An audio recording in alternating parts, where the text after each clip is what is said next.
오늘 함께 보실 하나님의 말씀은 민수기 28장 16절에서 29장 11절까지 한 절씩 교독하겠습니다. 첫째 달 14째 날은 여호와를 위하여 지킬 유월절이며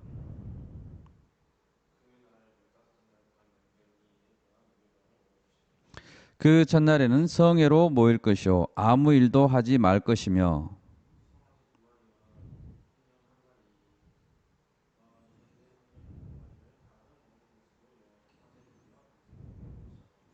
그 소재로는 고운 가루에 기름을 섞어서 쓰되 수송아지 한 마리에는 10분의 3이요 순양 한 마리에는 10분의 2를 드리고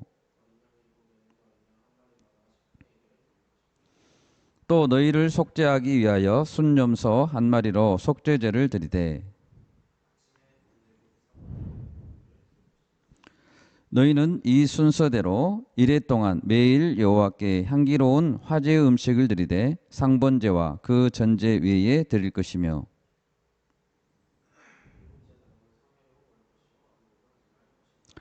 77절 처음 익은 열매를 드리는 날에 너희가 여호와께 새 소제를 드릴 때에도 성회로 모일 것이요 아무 일도 하지 말 것이며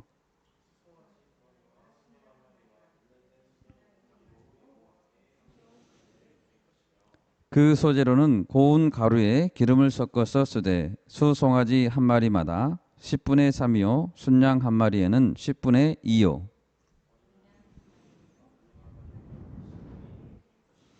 또 너희를 속죄하기 위하여 순염소 한 마리를 드리되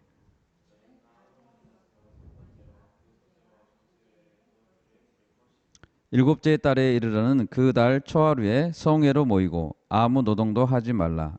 이는 너희가 나팔을 불 날이니라.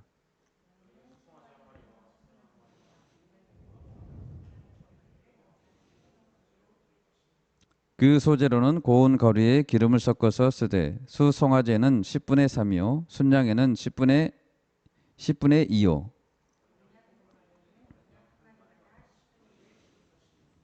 또 너희를 속죄하기 위하여 순염소 한 마리로 속죄제를 드리되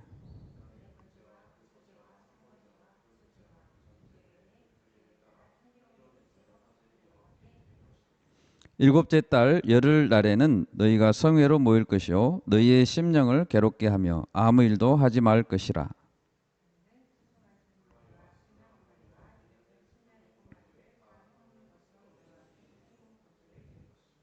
그 소재로는 고운 가루에 기름을 섞어서 쓰되 수송아지 한 마리에는 10분의 3이요 순양 한 마리에는 10분의 2요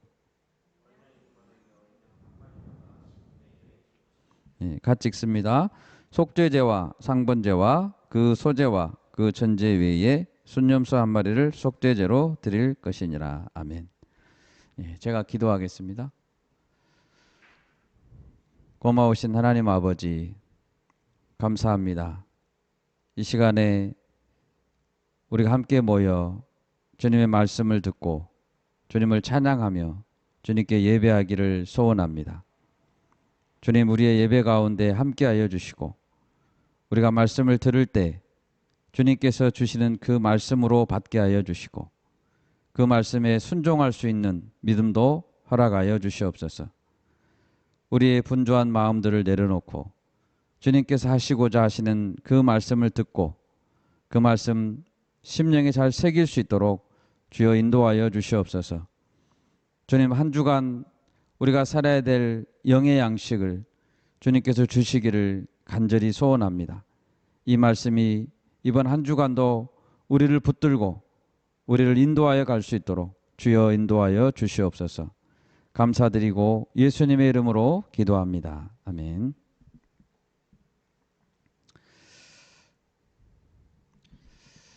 반갑습니다. 반갑습니다. 사람은 망각의 존재라고 합니다. 어제 일을 오늘 잊어버리고 또 역사를 통해 배운 값진 교훈도 우리는 잊어버리기 일쑤입니다. 역사를 잊지 않기 위해 사람들은 그 역사를 문자로, 글로 기록하고 또 입에서 입으로 외워서 구전하기도 했습니다. 요즘에는 사진이나 영상 자료를 남겨서 보존하겠죠. 예를 들어 하나님은 출애굽의 위대한 승리의 역사를 잊지 않게 하려고 모세에게 노래를 지어 부르게 했습니다. 예를 들면 출애굽기 15장 말씀이 모세의 노래입니다. 출애굽기 15장 3절에서 5절 말씀을 제가 읽겠습니다. 여호와는 용사시니 여호와는 그의 이름이시로다. 그가 바로의 병거와 그의 군대를 바다에 던지시니 최고의 지휘관들이 홍해에 잠겼고 깊은 물이 그들을 덮으니 그들이 돌처럼 깊음 속에 가라앉았도다. 이것은 노래의 가사입니다. 모세는 이 노래를 외워서 부르게 하면서 하나님을 높여드리고 홍해를 건넌 그 역사를 잊지 않으려고 했을 것입니다. 오늘 하나님은 이스라엘 백성들이 하나님의 인도하심을 잊지 않게 하기 위해서 절기를 지키라고 말씀하고 있습니다. 오늘 말씀의 제목은 절기로 은혜를 기억하라입니다. 오늘 말씀을 통해서 우리도 우리에게 역사하셨던 그 하나님을 다시 기억하고 은혜를 새길 수 있기를 바랍니다. 네, 아멘. 첫 번째로 하나님은 유월절과 무교절을 지키라고 말씀하셨습니다. 16절, 17절을 보십시오. 첫째 달 14째 날은 여호와를 위하여 지킬 유월절이며 또 그 달 15째 날부터는 명절이니 이래 동안 무교병을 먹을 것이며 하나님은 애굽에서 나온 날을 시작으로 해서 한 해의 첫째 달로 삼으라고 했습니다. 하나님은 믿음의 조상 야곱의 때에 이스라엘 백성을 애굽으로 내려가게 하셨죠. 그때 내려간 숫자는 70명 정도밖에 안 됐습니다. 그리고 하나님은 약 400년간 애굽에서 지내게 하면서 인구가 불어나게 했습니다. 하나님께서 아브라함에게 약속했던 것처럼 그들은 밤 하늘의 별처럼 해변의 모래처럼 숫자가 많아지게 됐습니다. 하나님께서 처음에 이스라엘 민족의 조상이었던 아브라함을 불렀을 때 하나님은 그에게 가나안 땅을 약속으로 주겠다고 말씀하셨죠. 창세기 15장 7절입니다. 또 그에게 이르시되 나는 이 땅을 네게 주어 소유를 삼게 하려고 너를 갈대아인의 우르에서 이끌어낸 여호와니라. 아멘. 하나님은 이 약속을 절대 잊지 않으십니다.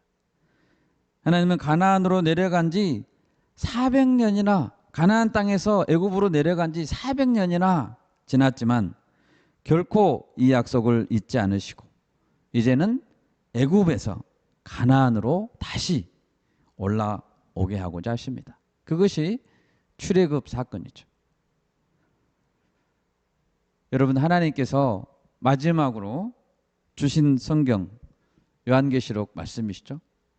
이 성경이 기록된 지 1000년이 2번이나 지났습니다. 그래도 하나님은 약속하신 것을 잊지 않으시는 줄 믿습니다. 네, 아멘. 하나님의 약속은 변하지 않습니다. 유월절이라는 것은 영어로 패스오버입니다. 우리가 게임에서 어려운 문제가 나오면 패스라고 합니다. 패스오버라는 것은 넘어가다, 그냥 지나가다라는 뜻입니다. 애굽의 왕 바로가 이스라엘 백성들을 순순히 보내주지 않자 하나님은 10가지 초자연적인 재앙을 일으키시고 어쩔 수 없이 보내주도록 했습니다. 마지막 10번째 재앙이 장자가 죽는 재앙이었죠. 그날 애굽의 모든 집의 큰 아들들은 다 죽었습니다. 출애굽기 11장 5절입니다. 애굽 땅에 있는 모든 처음 난 것은 왕 위에 앉아있는 바로의 장자로부터 맷돌 뒤에 있는 몸종의 장자와 모든 가축의 처음 난 것까지 죽으리니. 아멘. 죽음의 사자가 애굽의 모든 집에 들어갔습니다. 애굽 땅에 있는 모든 처음 난 것은 왕 위에 앉아있는 바로의 장자, 왕자로부터 맷돌 뒤에서 맷돌을 가는 몸종의 창자, 모든 가축의 처음 난 것까지 다 죽었습니다. 출애굽기 12장 29절에 보면 그 나라에 죽임을 당하지 아니한 집이 하나도 없었다라고 기록했습니다. 딸만 있는 집은 어땠을까요? 딸만 있는 집이라고 해도 아버지가 장남이면 죽었습니다. 이미 아버지도 돌아가시고 딸들만 있는 집이라고 해도 가축에 처음 난 것이면 다 죽었습니다. 그 나라에 죽임을 당하지 아니한 집은 하나도 없었습니다. 하나님은 어떻게 해서든지 한 집에 최소한 한 생명은 거두어 가셨습니다. 정말로 철저한 심판이 아닐 수 없습니다. 애굽 사람들에게는 전무후무한 큰 부르짖음이 있었지만 이스라엘 자손에게는 사람에게나 짐승에게나 개 한 마리도 그 혀를 움직이지 아니했다라고 기록했습니다. 개 한 마리도 짖지 않았다는 것입니다. 완벽한 구분이었죠. 이스라엘 백성들이 보호하심을 받았던 표시는 무엇이었습니까? 어린 양의 피였습니다. 죽음의 사자는 다른 아무것도 보지 않았습니다. 부자인지 가난한지 보지 않았습니다. 지식이 있든지 없든지, 잘생겼든지 못생겼든지, 그 집안에 몇 명이 사는지도 관심이 없었습니다. 그동안 착하게 살았든지 못되게 살았든지 묻지 않았습니다. 출신 민족도 묻지 않았습니다. 이력서를 내라, 스펙이 무엇이냐 묻지 않았습니다. 한마디로 묻지도 따지지도 않았습니다. 죽음의 사자는 그 집 문 안에 아예 들어가지도 않았습니다. 들어가지도 않았는데 뭐 물어볼 수가 있나요? 네. 들어가지도 않았습니다. 죽음의 사자는 무엇만을 보았습니까? 그 집 문 설주에 있는 어린 양의 피만 확인했습니다. 여러분, 사도 바울이 예수님을 만난 이후에 결심하고 했던 말이 있죠. 고린도전서 2장 2절입니다. 내가 너희 중에서 예수 그리스도와 그가 십자가에 못 박히신 것 외에는 아무것도 알지 아니하기로 작정하였습니다. 아멘. 여러분, 우리가 예수님의 십자가의 보혈의 피로만 하나님께 나아갈 수 있음을 믿습니다. 네, 아멘. 우리의 행위나 우리의 공로나 그 어떤 것으로도 우리는 구원받을 수 없습니다. 오직 어린 양 예수님의 피로 구원받는다는 사실을 믿을 때 우리도 구원을 받는 것입니다. 그러면 6월절 하루 그리고 6월절에 이어지는 7일간의 무교절을 지키라고 하셨는데 그 무교절을 지키라는 뜻은 무엇일까요? 6월절 밤을 지나면서 이미 애굽 백성과 하나님의 백성, 구원받는 자와 구원받지 못한 자는 구별되었습니다. 그렇다면 구원받는 자로서의 첫 출발을 어떻게 해야 될까요? 하나님은 무교절을 통해서 가르치고자 하셨습니다. 무교절이라고 이름을 지으신 이유는 누룩이 없는 빵, 무교병을 일주일간 먹어야 했기 때문입니다. 그러면 왜 누룩이 없는 맛없는 빵을 일주일씩이나 먹어야 됐을까요? 그것은 첫 번째로 구원받은 백성이라면 세상과 구별된 삶, 절제의 삶을 살아야 했음을 의미했습니다. 마가복음 8장 15절에서 예수님은 제자들에게 경고했습니다. 너희는 바리새인들과 헤롯의 누룩을 주의하라. 바리새인의 누룩, 그것은 잘못된 가짜 신앙이죠. 보여주기식 신앙이죠. 헤롯의 누룩은 세속주의에 물든 신앙이라고 볼 수 있습니다. 이스라엘 백성들이 유월절을 통해 구원받은 이후에 이제는 곧바로 광야로 들어갈 것입니다. 그 길은 험합니다. 좁은 길입니다. 오히려 애굽에서 종살이하면서 먹었던 빵이 훨씬 맛있는 빵입니다. 먹을거리도 애굽에는 다양했습니다. 그렇지만 이제 광야에는 별로 맛있는 것도 없고 안락한 집도 없고 화려한 조명도 없고 공연같이 즐길 수 있는 문화생활도 없을 것입니다. 그러나 그런 광야의 삶이 오직 하나님만을 더 붙들게 해줄 수 있다는 것입니다. 두 번째로 왜 무교병을 먹어야 했습니까? 그것은 구원의 긴박성을 가르치고자 하심이었습니다. 출애굽기 12장 39절에서 말씀했습니다. 그들이 애굽으로부터 가지고 나온 발교되지 못한 반죽으로 무교병을 구웠으니 이는 그들이 애굽에서 쫓겨남으로 지체할 수 없었음이며 아무 양식도 준비하지 못하였음이었더라. 구원을 받는다는 것은 한시도 지체할 수 없는 긴박한 사건이라는 뜻입니다. 그들은 무교병 말고는 만들 시간이 없었던 거예요. 그냥 나와야 했던 것입니다. 만약 하나님께서 어린 양의 피를 그날 저녁에 발라라 이렇게 말했는데 하나님 오늘만 날인가요? 나는 내일 바를게요. 하나님 몇 년째 아무 일이 없이 지내왔는데 하루가 늦는다고 별일 있을까요? 한 달이 늦는다고 별일이 있을까요? 이렇게 했으면 그들은 죽었습니다. 예수님께서 마지막 구원의 날의 긴박성에 대해 말씀하신 적이 있습니다. 마가복음 13장 15절 16절입니다. 지붕 위에 있는 자는 내려가지도 말고 집에 있는 무엇을 가지러 들어가지도 말며 밭에 있는 자는 겉옷을 가지러 뒤로 돌이키지 말지어다. 마지막 심판의 때에는 시간이 촉박할 것입니다. 우리는 불안해할 필요는 없지만 영적 긴장감을 놓치지 말아야 됩니다.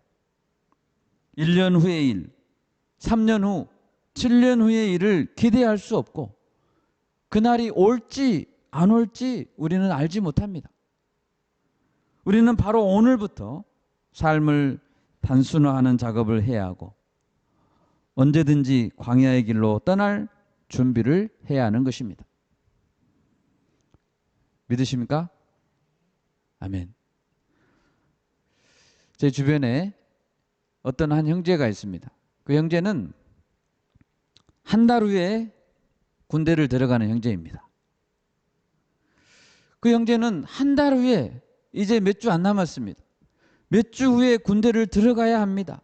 그래서 그 형제는 최고급 물건을 살 필요가 없습니다. 물건을 사더라도 꼭 필요한 것만 샀고 그것도 다른 형제들에게 필요한 거 주고 갈 것을 샀습니다. 한 달 후에 군대에 가고 군대에는 갖고 들어갈 수 없기 때문입니다.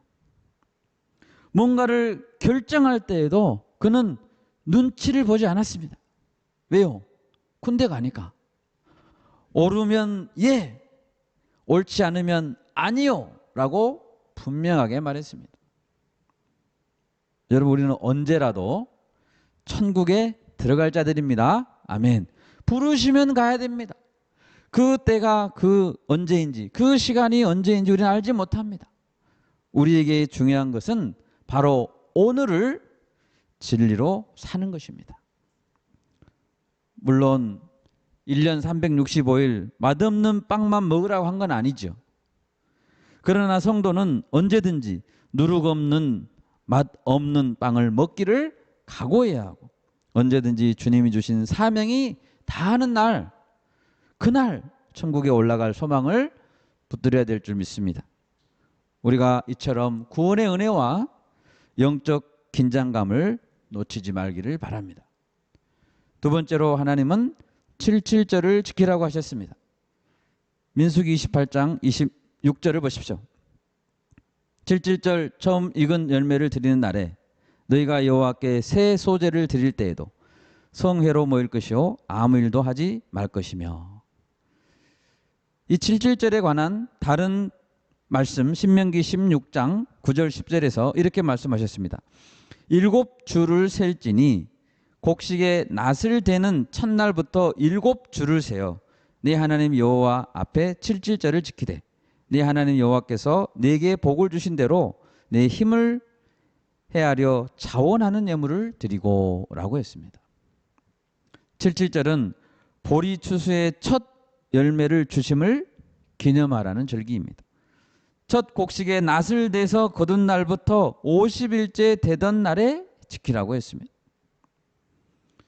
여러분, 이 말씀을 지금 듣고 있는 이스라엘 백성들은 현재 어디에 있습니까? 아직 가나안 땅을 밟아보지도 못했습니다. 아직 들어가지도 않았습니다. 구경도 못했습니다. 무시무시한 가나안 족속을 몰아낼 일은 아직 시작하지도 못했습니다. 그럼에도 불구하고 하나님은 곡식을 거둘 때를 이야기하고 있습니다. 곡식을 거둘 텐데 그 곡식을 거두면 77절을 지켜야 한다라고 말씀하고 있는 것입니다. 아직 일어나지도 않은 일, 일어날 수 있을까 의구심이 드는 일을 앞에 두고서도 하나님은 절기를 지켜라 라고 명령하고 있는 것입니다. 하나님은 이 말씀을 들을 당시에는 비현실적인 것처럼 보이는 미래의 일을 왜 이렇게 구체적으로 명령하고 있습니까? 왜냐하면 막상 우리는 첫 열매를 거두게 되면, 풍성함을 누리게 되면 그 은혜를 잊어버리기 쉽기 때문입니다. 우리는 반드시 풍성한 열매를 주신 때에 하나님의 은혜를 기억해야 합니다. 안 되면 절기를 지켜서라도 기억해야 됩니다. 그런데 우리가 77절을 묵상할 때 한 가지 더 중요한 것은 부활의 첫 열매이신 예수님을 기억해야 한다는 사실입니다. 고린도전서 15장 23, 24절에서 첫 열매이신 그리스도에 대해 이렇게 말씀합니다. 그러나 각각 자기 차례대로 되리니 먼저는 첫 열매이신 그리스도요, 다음에는 그가 강림하실 때에 그리스도에게 속한 자요, 그 후에는 마지막이니 그가 모든 통치와 모든 권세와 능력을 멸하시고 나라를 아버지 하나님께 바칠 때라. 아멘. 예수님은 죽은 자들 가운데 부활하신 첫 열매가 되셨습니다. 예수님 이전에는 그 누구도 죽었다가 살아난 자가 없습니다. 에녹이나 엘리야는 죽지 않고 천국으로 들림받았죠. 그들은 죽었다가 살아난 자가 아닙니다. 오직 예수님만이 죽었다가 살아나신, 부활하신 첫 열매가 되시는 것입니다. 예수님은 첫 열매가 되심으로 이제 우리도 다음 열매가 될 수 있다는 사실을 기대하게 해주셨습니다. 우리는 예수님 안에서 부활의 날을 기대할 수 있게 된 것입니다. 예수님께서 부활하신 후에 약 50일 정도가 지났을 때 무슨 일이 있었습니까? 하나님은 불과 같은 성령을 보내주시고 이 성령 강림 사건으로 예루살렘에 모여든 세계 곳곳의 사람들이 난곳 방언으로 복음을 듣게 되는 사건이 일어난 것입니다. 또한 이로써 성령이 충만한 교회 공동체가 탄생하게 되었습니다. 구약 백성들이 77절을 지키면서 첫 열매를 주신 하나님께 감사했다면 우리들은 오순절 성령 강림을 통해 부어진 성령의 열매를 맺어가기를 소원해야 됩니다. 성령 충만한 공동체로 만들어가기를 소원해야 됩니다. 세 번째로 오늘 하나님은 대속죄일과 장막절을 지키도록 했습니다. 민수기 29장 1절입니다. 일곱째 달에 이르러는 그 달 초하루에 성회로 모이고 아무 노동도 하지 말라. 이는 너희가 나팔을 불 날이니라. 아멘. 일곱째 달 첫날에는 나팔을 불어야 했습니다. 열흘째 되는 날에는 대속죄일로 지켜야 했습니다. 그리고 15일째 되는 날부터 7일간 장막절을 지켜야 했습니다. 7월에 일이 많았네요. 이 7이라는 숫자는 완전수이고 하나님의 수이고 안식의 의미를 지닌 숫자입니다. 그만큼 일곱째 달에는 의미 있는 행사와 절기로 가득했습니다. 먼저 초하루에는 뭘 하라겠습니까? 초하루에는 나팔을 부르라고 했습니다. 나팔은 뭔가를 알리는 신호입니다. 전쟁에 나갈 때 나팔을 붑니다. 적군이 몰려들 때 파수꾼은 나팔을 붑니다. 회중 전체가 모여 하나님 앞에 나아갈 때 나팔을 붑니다. 승리 때 나팔을 붑니다. 이처럼 나팔을 분다는 것은 매우 중요한 일이 시작되었다는 신호였습니다. 하나님은 일곱째 달을 시작하면서 온 이스라엘 백성들이 하나님 앞에서 예배와 결심으로 시작하도록 했습니다. 또한 일곱째 달 10일째는 대속죄일로 지켜야 했습니다. 7절 말씀을 같이 한번 읽겠습니다. 7절 말씀 같이 읽겠습니다. 시작. 일곱째 달 열흘날에는 너희가 성회로 모일 것이요 너희의 심령을 괴롭게 하며 아무 일도 하지 말 것이니라. 아멘. 1년의 하루 오직 그날에만 대제사장은 휘장을 열고 지성소에 들어갈 수 있었습니다. 대제사장은 자신의 죄를 위해 그리고 이스라엘 백성 전체의 죄를 위해 속죄하는 의식을 행해야 했습니다. 그리고 일곱째 달 15일째부터는 일주일간 장막절을 지켰습니다. 오늘 우리가 읽은 본문 뒤에 나옵니다. 이 장막절 일주일 기간 동안 사람들은 나뭇가지로 초막을 만들고 그 안에서 지내면서 이스라엘 백성들이 광야에서 어떻게 지냈었는가를 체험하며 기억하도록 했습니다. 또 그러면서 풍성한 추수를 기념하며 가장 크고 가장 성대한 절기를 지켰습니다. 무교절이 일주일간 누룩 없는 맛없는 빵을 먹어야 했다면 장막절 일주일간은 매일매일 엄청난 양의 제물을 드리고 또 나누고 성대하게 하나님께 제사를 올려드렸습니다. 레위기 23장 40절에서 어떻게 장막절을 지켜야 하는지 말씀하셨습니다. 아름다운 과실 실과와 종려나무 가지와 무성한 가지와 신의 버들을 취하여 하나님 앞에서 7일 동안 즐거워하라고 말했습니다. 예수님도 장막절이 끝날 때 끝날에 이렇게 선포했습니다. 요한복음 7장 37절입니다. 명절 끝날 곧 큰 날에 예수께서 서서 외쳐 이르시되 누구든지 목마르거든 내게로 와서 마시라. 아멘.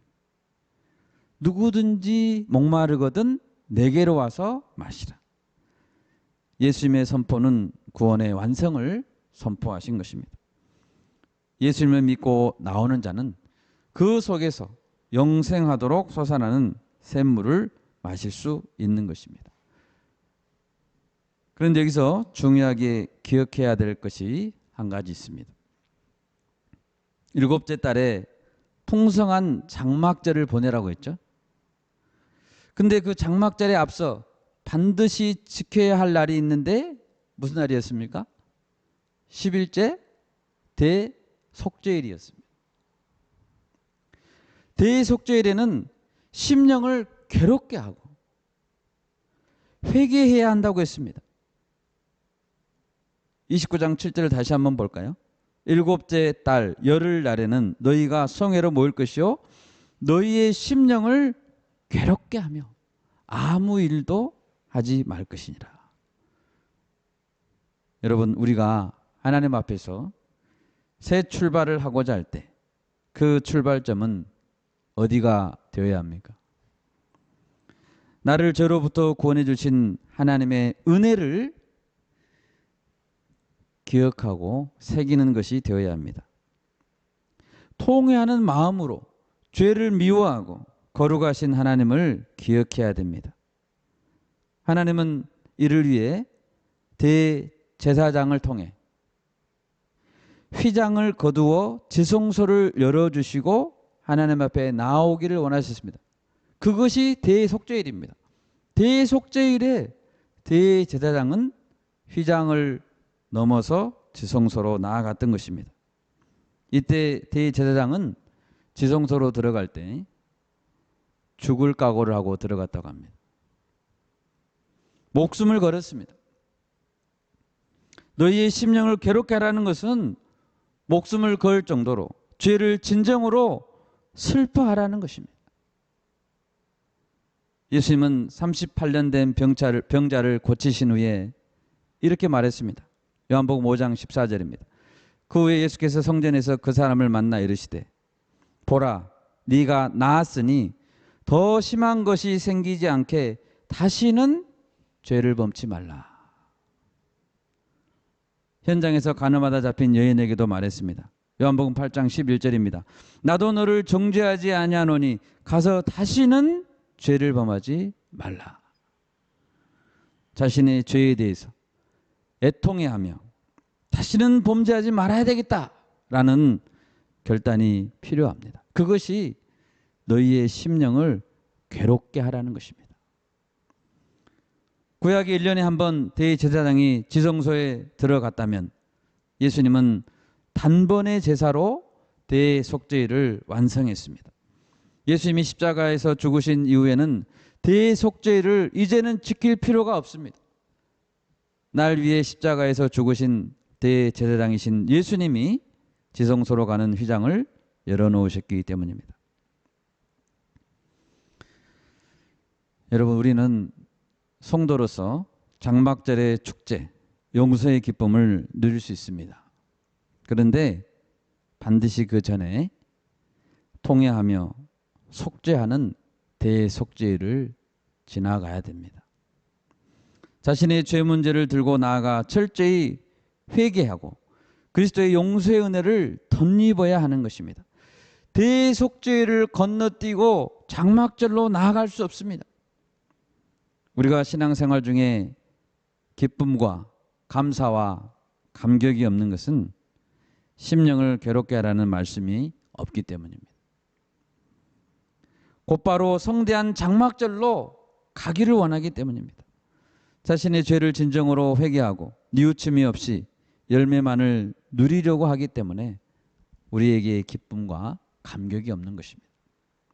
말씀을 맺고자 합니다. 이런 말이 있습니다. 역사를 잊은 민족에게는 소망이 없다. 과거의 아픔을 잊어버리면 미래의 소망은 없습니다. 우리는 무엇을 잊어버리고 있을까요? 우리는 어린 양 예수님의 피가 아니었다면 이미 유월절 밤에 죽었어야 할 자들입니다. 예수님께서 부활의 첫 열매가 되시지 않았다면 우리는 부활을 꿈꿀 수 없는 가장 불쌍한 자들임을 기억합시다.